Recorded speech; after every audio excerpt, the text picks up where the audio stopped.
আসসালামু আলাইকুম, Sabina cooking house and blog থেকে স্বাগতম। আশা করি আল্লাহর রহমতে সকলে ভালো আছে। আজকে আমি আমের আচার তৈরি করব এবং মজাদার ও সুস্বাদু একবার সহজভাবে ঘরোয়া পদ্ধতিতে। চলেন সবাই দেখে নেই কীভাবে এই মজাদার রেসিপিটি তৈরি করা যায়। অবশ্যই আপনাদের ভিডিওটি ভালো লাগবে, আর রেসিপিটি যদি ভালো লাগে থাকে অবশ্যই ভিডিওটি না টেনে পুরো ভিডিওটি আপনারা অবশ্যই দেখবেন।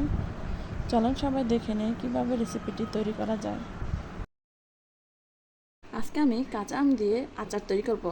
আমের দিনে আচার যদি না হয় তাতে কি চলে? চলেন সবাই দেখে নেই কীভাবে আমের আচারটি তৈরি করে নেওয়া যায়। প্রথমত আমি আমগুলো ছিলে কেটে নেব। আমগুলো ছুলে আমি কেটে নিয়েছি। একটা আমকে একটা ফালতা করেছি। দেখেন সুন্দরভাবে আমি পরিষ্কার করে ধুয়ে নিয়েছি। এবার আমার কাজ হচ্ছে হলুদ গুঁড়া এবং সরষে বাটা দিয়ে মিক্স করে নেব। দিয়েছি সরষে বাটা এবং হলুদ গুঁড়া একসাথে মাখিয়ে নেব। দেখেন কতটা সুন্দরভাবে আমি হলুদ এবং সরষে বাটা মেখে নিয়েছি। এখন আমি রোদ্রে দিয়ে দেবো। চলুন সবাই দেখে নিই। রেসিপিটা একটু ব্যতিক্রম। আম আচার অবশ্যই মজাদার ও সুস্বাদু একটা আচার তৈরি করবো একবার সহজভাবে।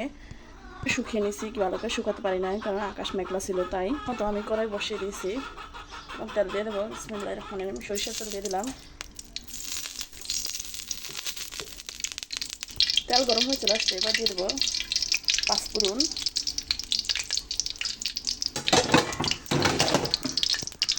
তেলের মধ্যে আস্ত পাঁচফোড়ন দিয়েছি।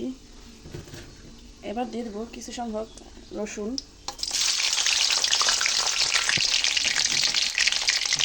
দিয়ে দিলাম 3টা তেজপাতা। দিয়ে দেবো শুকনো মরিচ। দিয়ে দেবো দারচিনি।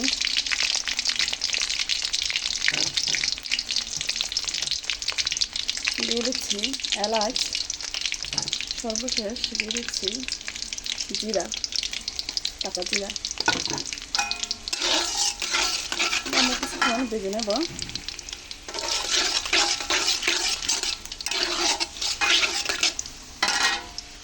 এবার আমি দিয়ে দেবো তেজপাতা।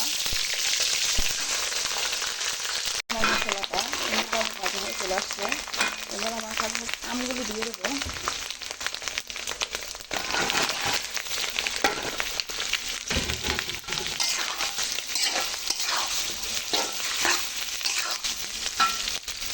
এখন আমি আমের মধ্যে সরষে বাটা দিয়ে দিচ্ছি। আমগুলো ভালো করে ভেজে নেব।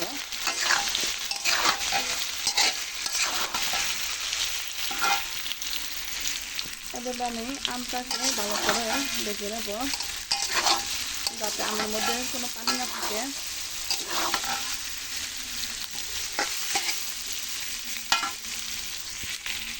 দেখেন কতটা সুন্দরভাবে আমি আমটা ভেজে নিয়েছি, কিন্তু আমি এখানে লবণ দিইনি। প্রথমত লবণ দিলে আপনার আমের মধ্যে আমটা তাড়াতাড়ি বাজার মধ্যে ক্ষয়ে যাবে। অবশ্যই লবণটা আপনারা শেষে ব্যবহার করবেন, তাহলে আম ক্ষবে না, আস্ত থাকবে। দেখেন এবার আমি চিনি অ্যাড করব। স্বাদ মতো চিনি দিয়ে দেব।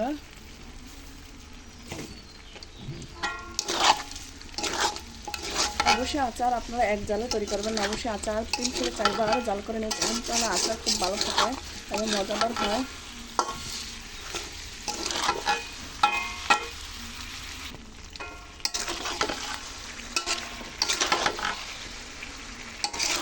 দেখেন কতটা সুন্দর দেখা যাচ্ছে। অবশ্যই আচারে একটু তেলের পরিমাণ বেশি দিবেন। আমি এখন এটাকে রেস্টে রেখে দেবো 2 ঘন্টার মতো।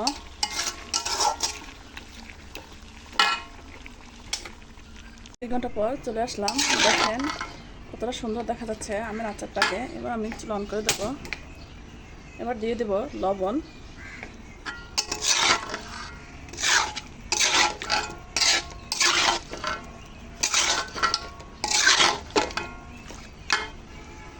আচারের স্বাদ বাড়ানোর জন্য আমি দিয়ে দেবো বিট লবণ।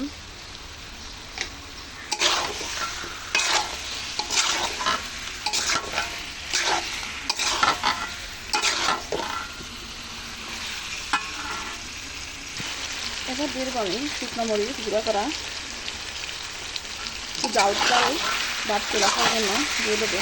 সামনের আচার একটু জানি চলে।